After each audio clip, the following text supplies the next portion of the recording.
Hey folks, Wagwan. It is me. So, I want to talk about this video that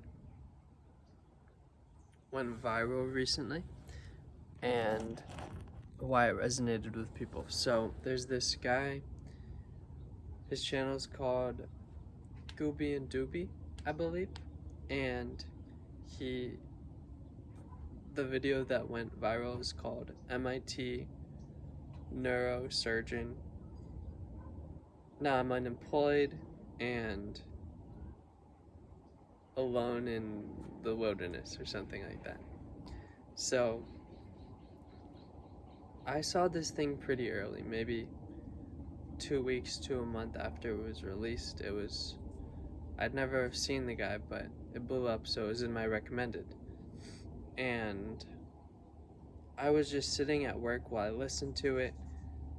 A really nice part about it felt like I didn't need to be watching it necessarily, but there are significant parts to his style and how it was filmed that I want to talk about. I also want to talk about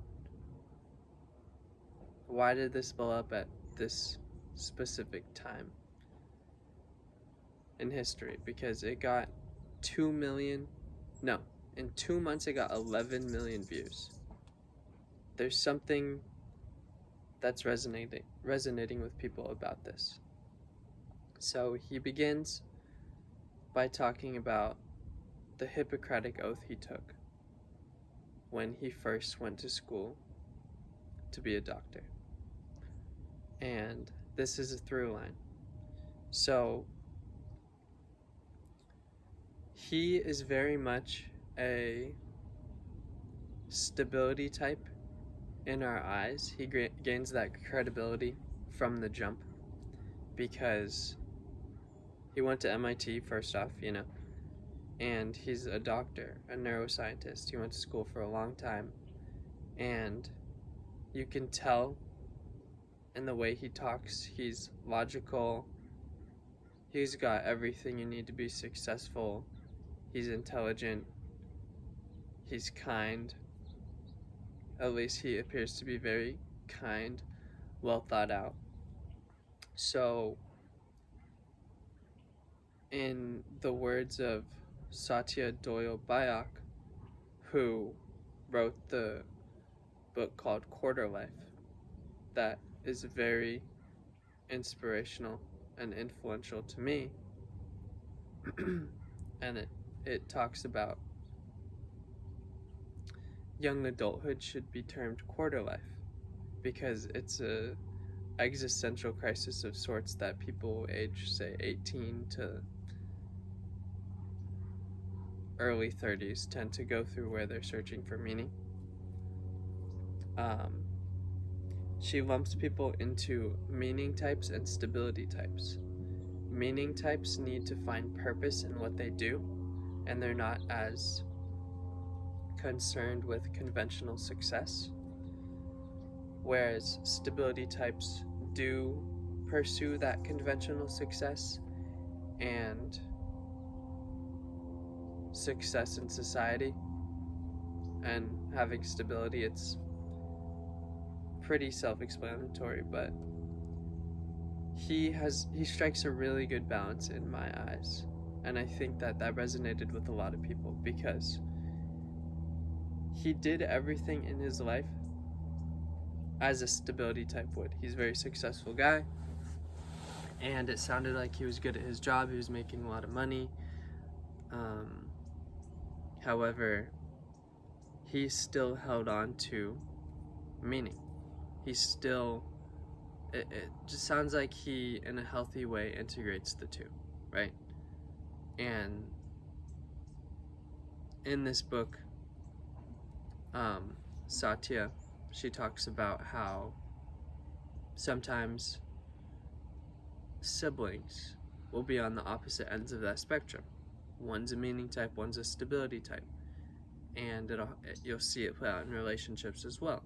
So the solution is everyone has both inside of them. It's just not being tapped into or expressed. So the solution is essentially what we see in this video, where he thinks back to this Hippocratic oath that he had taken to help people, heal people, do good through his work. And what he found was that he wasn't doing good, because most of the time people who had a healthy lifestyle were being healed, were healing themselves. The main point of the video is that our body is powerful and it can heal itself given the right conditions. And he outlines 5 of them, which are low processed food, low salt diet, low animal product consumption, sweating regularly, all things that make sense. I think would make sense to most folks. And he explains that at a certain point he felt some of these people are healing on their own, and it seems that we don't even need to be doing these brain and spinal surgeries on them, that the body will heal itself, and essentially they're just doing that to bill insurance and collect money, which he didn't feel was right. And a lot of times people who had these unhealthy lifestyles, because he would ask his patients about their lifestyle, and then over like 10 years or something, these were the observations he made. So I think one thing, he's very genuine, and he has a good balance between meaning and stability, which is reassuring to see and inspiring just to see for your average person, because he said, well, now he's unemployed. It's like he's not choosing financial success and conventional success over everything. He has a conscience. I think it also taps into what I wrote down and I'm calling a collective American dream. Like, there's a collective fantasy that we have, which is going out to nature, going out into the wild and just living off the land. Now, I know this in myself. Obviously, it's kind of a trope that we hear about, where you got Bill Burr on his podcast even saying, he's like, when things get too hectic, I want to just buy a house out in the middle of nowhere and just sit on the back porch like an old man. Or for myself, it might be, I want to go live in a cabin in the woods, completely isolated from society, you know? So it seems like in a small way he is tapping into that, and he is doing that. He left his successful life because he wasn't finding meaning in it. And you can see in the video, he has this beautiful landscape behind him. It looks like he's in Yosemite or somewhere like that. And it just seems like he feels free. Another thing is, with how the economy has been post-COVID and how expensive things are and how wages haven't kept up with inflation. You know, people are working 60 hours a week sometimes, working multiple jobs just to make ends meet. So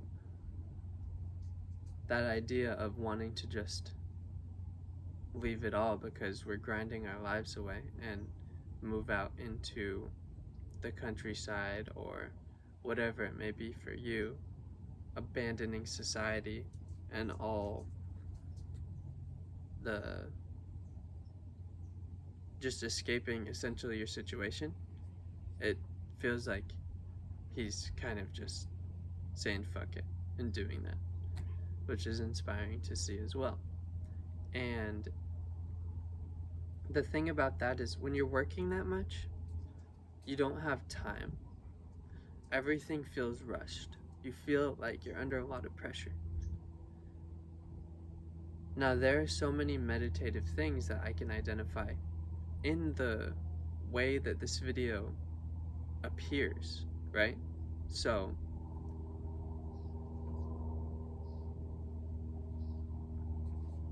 like what I just did. I took a breath, I took a break, I took a drink. He does that a lot in this video. He's not rushing to convey his message. I think it's a 45-minute video, and he tells kind of the story of maybe a decade or two of his life. There's mosquitoes all around him. He puts his hood on, he puts his hat on, he's kind of doing this, like getting the mosquitoes away. But he doesn't feel stressed about them. He feels it, to me it feels like he's just accepting that they're there. I know that's a small point, but it feels relevant to me because when I'm stressed out, working a lot, don't have much time to myself, my ability to accept things and just self-regulate, they're not as attuned, they're not as good. So I'd be like pissed off, like god damn these fucking bugs. I'd get there easier, more quickly. What else? He's taking his time to talk, convey his message. You can just feel that he has more time to himself now. He has time to do what it is he wants to do. And yeah, he's just out there. It seems like he's enjoying himself. And it's kind of a dream that I feel like a lot of people watching have, is to be like this guy. Although he probably had a financial cushion in some ways, which is amazing, that a lot of people might not. So yeah, in my eyes, I wrote it and I said it's slow living. It feels like he's taking his time. He's living slow. It also restores some kind of a faith in the body, in my eyes. Faith that the body can heal itself. Faith in listening to the body. I think when we're tied to screens so much and working and doing whatever it is we do all day, my mind just goes to what science says my body is capable of. I don't know if science is going to say that your body is capable of healing discs in your back where the cartilage is gone, per se. And the cartilage probably isn't growing back on its own, defying what science believes, but your body is dealing with it in some way and regulating or dealing with the pain, I believe, if you're not eating things that keep inflaming your body, etc. So I wish I knew more about that. I don't, but healing, faith in the body, it's important. The long form of it, for me, was perfect. Just being at work, I could listen to this and take it in. He's not feeding me information. It felt very refreshing in the way that when podcasts first came out and, say, a politician went on there, you're not confined to consuming sound bites. You can really hear what someone has to say, and that was super refreshing in understanding what this guy was conveying, which was invest in your body and have faith in your body. At least that's what I was getting out of it in some ways.